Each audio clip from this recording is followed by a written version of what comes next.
എനിക്കൊന്ന് മീനാക്ഷിയുടെ ഒരു നല്ല ചായ നമുക്ക് തോന്നും ചിലപ്പോ പണ്ടത്തെ. ആ ചെറുപ്രായത്തില് രണ്ടുപേരുടെ ഫോട്ടോ കണ്ടു കഴിഞ്ഞാൽ രണ്ടുപേരുടെ ചെറുപ്പം ഒരേപോലെയാ.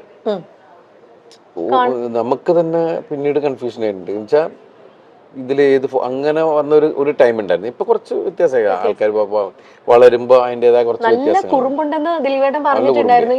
ഇപ്പോഴും ഉണ്ടോ ദിലീപേട്ട? നല്ല കുറുമ്പാണ്. നല്ല കുറുമ്പ്. ഇപ്പൊ കറക്ഷനൊക്കെ ഉണ്ട്. സ്കൂളിൽ പോയിട്ട് വരുന്ന സമയത്തുള്ള കറക്ഷനൊക്കെ ഉണ്ട്. ഇപ്പൊ ഞങ്ങള് ഒരു യാത്ര പോയിട്ടുണ്ടായിരുന്നു ഹോങ്കോങ്ങില്. അപ്പൊ അവിടെ പോയിട്ട് നിൽക്കുകയാണ്. അപ്പൊ ഞാൻ എന്തോ ആവശ്യത്തിന് വേണ്ടിയിട്ട് ലഗേജ് ഒക്കെ ആയിട്ട് റാപ്പ് ചെയ്യാൻ വേണ്ടിയിട്ട് ഞാൻ അവിടെ പോയി എയർപോർട്ടിൽ. അപ്പം ഞാൻ ഇനി അത് ചെയ്തിട്ട് വരണം. അപ്പൊ അതുവരെ അപ്പൊ നമ്മുടെ പുറകിൽ ആള് നിൽക്കുന്നുണ്ട്. അപ്പൊ പ്രായമായ ഒരു അപ്പൂപ്പനും അമ്മൂമ്മയും പിന്നെ നിൽക്കുന്നുണ്ട്. അപ്പൊ വേഗം കാവ്യ പറഞ്ഞു യു ഗോ എന്നുള്ളൊരു അയാള് അമ്മ that's not correct, it's a command, you can request them, you can go എന്നൊക്കെ പറഞ്ഞിട്ട് ഇവള് തിരുത്തൽവാദി ആയിക്കൊണ്ടിരിക്കുകയാണ്.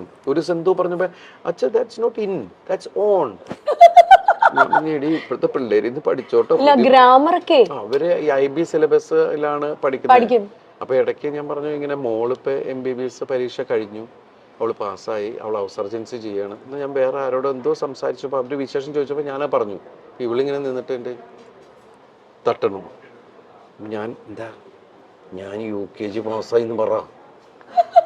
UKG പാസ്സായി എന്ന് പറയാൻ പഠിക്കുവേട്ടാ. ഇരുന്ന് കുത്തിയിരുന്ന് പഠിക്കുന്ന ഒരു പ്രകൃതമാണോ അതോ ഇങ്ങനെ? ആ സ്കൂളിലെ ആൾക്കാർ പറയുന്നത് നിങ്ങൾ ഒന്നും പഠിപ്പിക്കരുത്. മാതാപിതാക്കളോട് പറഞ്ഞ ആദ്യത്തെ മീറ്റിംഗ് അതായിരുന്നു. നിങ്ങളുടെ കുട്ടികൾ ഇവിടെ വരട്ടെ, അവരെന്താ പഠിച്ചതെന്ന് ഒരു സമയം കഴിയുമ്പോൾ നിങ്ങൾക്ക് മനസ്സിലാവും എന്ന് പറയുന്നുള്ള. പക്ഷെ അവിടുത്തെ കുട്ടികളൊക്കെ നമ്മൾ ഇവരൊന്നും പഠിക്കണമെന്ന് കാണില്ല. പക്ഷെ അത് കഴിഞ്ഞ് പിന്നെ ഇടയ്ക്കിടയ്ക്കാണ് ഈ ഹോംവർക്ക്. പക്ഷെ ഹോംവർക്ക് എന്ന് പറഞ്ഞാൽ ഇവക്കുള്ള പണിയാണ്. അത് എല്ലാ മാതാപിതാക്കൾക്കും അത് കൂടുതൽ അമ്മമാരാണ്. ഇപ്പൊ കണ്ടില്ല, അത് വരച്ച് അതൊട്ടിച്ച് ഇത് വെച്ച്. ചേച്ചി ആയിരിക്കും അല്ലേ ഇരുന്ന് ചെയ്യുന്ന? കാരണം ഇല്ല, കാവ്യാണ് ഇവളുടെ ചേച്ചിയാന്ന് ചോദിച്ചു മീന. എന്നാലും ഞാൻ ഒരു കാര്യം ചോദിക്കട്ടെ ദിലീപേണ്ണ, കാരണം കാവ്യ ചേച്ചീനെ അത്രയും സ്കൂൾ കാലം തൊട്ട് കണ്ട ഒരാളാണ് ദിലീപ്. പിന്നെ ഇതാ ഭാര്യയായി, ഇപ്പൊ അമ്മയായി ചേച്ചി, ഇപ്പൊ കാവ്യ ചേച്ചി. അപ്പൊ ഈ ഒരു ട്രാൻസിഷൻ എങ്ങനെ നോക്കി കാണുന്നു ദിലീപ്? വളർന്നുകൊണ്ടിരിക്കുമല്ലോ, അപ്പൊ നമുക്കൊന്നും ചെയ്യാൻ പറ്റില്ല. എന്നാൽ ഈ അമ്മയായപ്പോ ഭയങ്കര റെസ്പോൺസിബിൾ, ഒരല്പം വഴക്കൊക്കെ പറയുന്ന ഒരു അമ്മയായോ ചേച്ചി, അതോ സോഫ്റ്റ് ആയിട്ടുള്ള അമ്മയാണോ? സോഫ്റ്റ് ഒന്നുമല്ല, പെട്ടെന്ന് അത് പണ്ട് തുടങ്ങി നമുക്ക് പെട്ടെന്ന് ദേഷ്യം വരുന്ന ഒരാളാണ്, ഷോർട്ട് ടെമ്പേർഡാണ്. അപ്പം അത് ഞാൻ പറയാം, കൊച്ചുങ്ങളെ അങ്ങനെ വഴക്ക് പറ അങ്ങനെയും ചെയ്യരുത്, അങ്ങനെ പറഞ്ഞ് മനസ്സിലാക്കിയാൽ മതി. പിള്ളേർക്കൊക്കെ നമ്മൾ ഏത് കുട്ടികളാണെങ്കിലും പറഞ്ഞ് മനസ്സിലാക്കി കഴിഞ്ഞാൽ അതിൻ്റെ ഒരു രീതിയിൽ അവർക്ക് മനസ്സിലാവും. അല്ല തല്ലുപിടുത്തം അങ്ങനത്തെ പരിപാടി മീനുട്ടിനെ ഇന്നവരെ തല്ലിയിട്ടില്ല. ഇപ്പം മീനുട്ടി പഠിച്ച് ഡോക്ടർ എന്ന് പറയുന്ന സ്ഥലത്ത് വരെ എത്തി.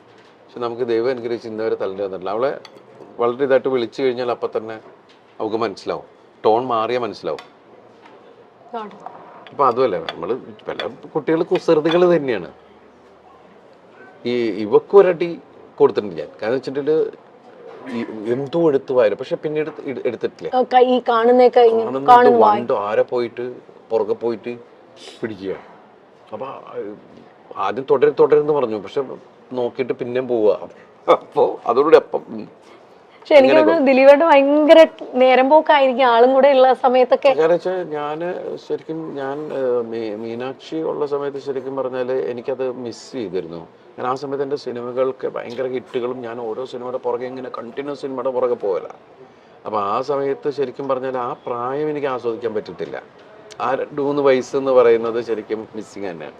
അതെനിക്ക് ഇവിടെ കിട്ടി. കാരണം ആ സമയത്ത് ശരിക്കും കോവിഡ് എല്ലാം ആയിരുന്നപ്പോ എനിക്ക് അതിൽ വേറൊരു സങ്കടം എന്ന് വെച്ചിട്ടുണ്ടെങ്കിൽ ഞാൻ 1.5 വർഷം പുറത്തേക്ക് പോകുന്നില്ല നമ്മളാരും. പിന്നെ ഞാൻ പോയത് നാദൃശ്വരം മോളുടെ ഐഷുവിന്റെ കല്യാണത്തിനാണ് പോയത്.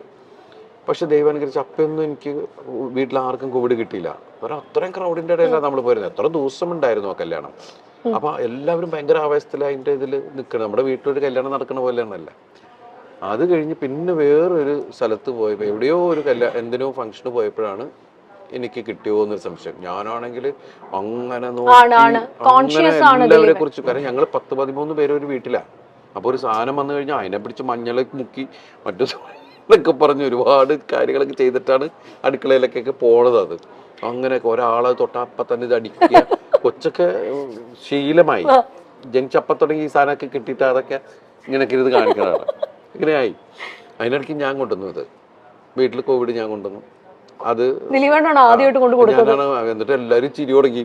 ഭയങ്കര സൂക്ഷ്മമായിട്ട് നോക്കിയിട്ട് ഞാൻ കൊണ്ടുവന്നു എന്ന് പറയും. എനിക്കാണെങ്കിൽ മറ്റത് പറഞ്ഞ കാര്യം ഐഡിയ എൻ്റെ പോയി എന്ന് പറഞ്ഞുകൊണ്ട് നമ്മൾ അലൻസിയറായിട്ടല്ലേ പറഞ്ഞു എന്ന് പറഞ്ഞ പോലെ നമ്മളിങ്ങനെ ഒന്നും മിണ്ടാൻ പറ്റാണ്ട് എല്ലാവരും ചിരിക്കുമ്പോ എന്താടാ ഉള്ള സംഭവം. അങ്ങനെ ഞങ്ങൾ 3 പേര് മാത്രമേ. അപ്പൊ ഈ ചെറുതും പെട്ടു, ചെറുതിനും പിടിച്ചു. അപ്പൊ പാവം 21 ദിവസം ഞങ്ങളുടെ മുറിക്കകത്താ, ഒരു മുറിക്കകത്ത്. അപ്പൊ 21 ദിവസം ഇരുന്നിട്ടാണ് പോയത്. അന്നൊക്കെ 21 ദിവസം ക്വാറന്റൈൻ ആയിരുന്നു അല്ലേ ഏട്ടാ? ശരിക്കും നമ്മളെന്താ വെച്ചാൽ അമ്മയുണ്ട്, താഴെ അമ്മയുണ്ട്. അപ്പൊ അതുകൊണ്ട് അമ്മയ്ക്കൊരു കുഴപ്പം. അമ്മയ്ക്ക് പ്രായമുള്ളതല്ലേ, എന്തെങ്കിലും പറ്റിക്കഴിഞ്ഞാലൊന്നും ഇയാളുടെ ഇതിനകത്ത് നമ്മൾ അവിടെ തന്നെ ഇങ്ങനെ ഇരുന്ന് ഇതാക്കിയിരുന്നു. അപ്പൊ ആ സമയത്തൊക്കെ നമ്മൾ ഇവരിങ്ങനെ വാച്ച് ചെയ്തോണ്ടിരിക്കലും ഒക്കെ ഉണ്ടല്ലോ. അപ്പൊ ഏതാണ്ട് 2 ആ സമയത്താണ്. അതുകൊണ്ട് വെച്ചാൽ എല്ലാവരും വീട്ടിലുള്ളതുകൊണ്ട് പെട്ടെന്ന് മലയാളം സംസാരിക്കാൻ. തങ്കമണിയുടെ റിലീസിനെ പറ്റിയൊക്കെ മഹാലക്ഷ്മി, മീനാക്ഷി ഒക്കെ എന്നാ പറയുന്നു കേട്ടോ അവര്? അല്ല, എല്ലാവരും ഇപ്പൊ സോഷ്യൽ മീഡിയയിൽ ഇത് വരുന്ന മീനാക്ഷി ശരിക്കും നല്ല ആസ്വാദകയാണ്. ഇപ്പൊ എല്ലാ സിനിമകളും കാണും. ലിമിറ്റഡ് ആയിട്ട് മീനാക്ഷി സംസാരിക്കാറുള്ളൂ. അധികം സോഷ്യൽ മീഡിയയിൽ അങ്ങനെ വളരെ സൈലന്റ് ആണ്. എല്ലാ സ്ഥലത്തും കൂടുതൽ ലിസണറാണ്. എന്റെ പോലെയുള്ള ആള് തന്നെയാണ്. അങ്ങനെ എനിക്ക് തോന്നുന്നത് സ്വഭാവം കാവ്യയുടെ ഇവക്കുള്ളത്. അവള് ചെന്ന എവിടെയും ഭയങ്കര വർത്താനവും ആ ഏരിയ മൊത്തം അവളുടെ ഏരിയയിലാക്കി കളയും. എല്ലാ തമാശയൊക്കെ പറഞ്ഞ എല്ലാവരും അവളായിട്ട് ഒരു കംഫർട്ട് സോൺ ഉണ്ടാക്കി കളയും. അത് തന്നെയാണ് ഇവളുടെ സംഭവം. നമ്മൾ രണ്ടുപേരും വളരെ സൈലന്റ് ആൾക്കാരാ ശരിക്കും പറഞ്ഞു. അല്ല, എന്തായാലും അതുകൊണ്ട് ഭയങ്കരമായിട്ട് ബാലൻസ് ആയി. ഇപ്പൊ ദിലീപേട്ടന് വേണ്ടി വെജ് ആണ് കേട്ടോ കൊണ്ടുവന്നേക്കുന്നേ. കഴിക്കട്ടെ. അതിന്റെ ഇടയിൽ ഞാൻ ആണ്. അല്ല, ദേയ്പുട്ടില് ഫുഡിന്റെ കാര്യം പറയണം. ഇവിടെ ഒരു ഭയങ്കര വൈഡ് റേഞ്ച് ഓഫ് മെനു ആണ് ഇവിടെ ദേയ്പുട്ടിലുള്ളത്. കാരണം ഞാനും കെട്ടിയനും കൂടെ വന്നാൽ ദിലീപേട്ട പുള്ളി എപ്പോഴും കഴിക്കുന്ന ഇലയിലൂണാണ്. ഇവിടുത്തെ ഇലയിലൂണ്. ഞാനും കഴിക്കാറുണ്ട് ഇലയിലൂണ്. ഞാൻ പൊതിച്ചോറൊക്കെ വാങ്ങിച്ചോണ്ട് പോകും. ദിലീപേട്ട ഏറ്റവും ഫേവറേറ്റ് ഫുഡ് ഏതാ? പണ്ട് എനിക്ക് അങ്ങനെ ഒന്നിനോട് പ്രത്യേകിച്ച് അങ്ങനെ ഒന്നിനോട് നല്ല ടേസ്റ്റ് ഉള്ളതെല്ലാം എടുക്കുക എന്നുള്ളത് തന്നെയാണ്. പിന്നെ എനിക്ക് ഇവിടെ ഈ പുട്ടുകട തുടങ്ങിയ സമയത്ത് ഞാൻ ഏറ്റവും കൂടുതൽ ഞാൻ ഇവിടെ വരുമ്പോൾ കഴിച്ചിരുന്നത് പുട്ടും മാമ്പഴമാണ്. പുട്ടും മാമ്പഴവും. ഈ പുട്ടിൻ്റെ കൂടെ മാമ്പഴം പഴം പോലെ നല്ല പഴുത്ത മാമ്പഴമാണെങ്കിൽ നല്ല രസമാണ് കുഴച്ച് കഴിക്കാൻ.